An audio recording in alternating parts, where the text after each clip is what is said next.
This is a death scene in South Vietnam. The investigators are still looking into the reason for the crash. People are still bringing in bodies, but the local villagers have come into the crash site and they're absolutely scavenging everything they can take. The horror of the crash, for them at least, seems to have paled. At first, armed Vietnamese soldiers kept the scavengers away from the crash site. But the first few trickled in Sunday afternoon, and by Monday morning the mad rush to win the best pickings was on in earnest.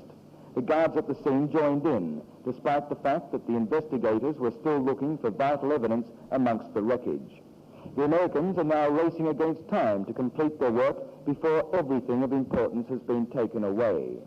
This scene of horror is made even more gruesome by the sight of whole families scavenging together while the newly found bodies of more orphans are taken away by helicopter. Small children picked up clothes and toys. Mothers ripped suitcases apart. Fathers and sons picked up every saleable piece of scrap metal they could lift. Each family or group made small mounds of their pickings, guarding them against other encroaching scavengers. The soldiers, still presumably on duty, looked carefully for electrical equipment or for valuables. No one seemed embarrassed as we filmed these scenes.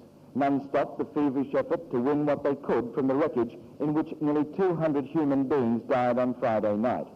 The giant scrap heap was a heaven-sent source of a few extra piastres to people who badly needed them. For most, it meant extra food. Flying over the wreckage by helicopter, it was possible to see the extent of the crash. The few larger pieces of wreckage gave no indication that this is all that remains of a C-5 Galaxy, the biggest aircraft in the world, standing as high as a 6-story building. A long scorch mark, littered with rubbish, told the story of how the aircraft hit the ground just short of the runway, bounced across a small river, and finally broke up in swampland.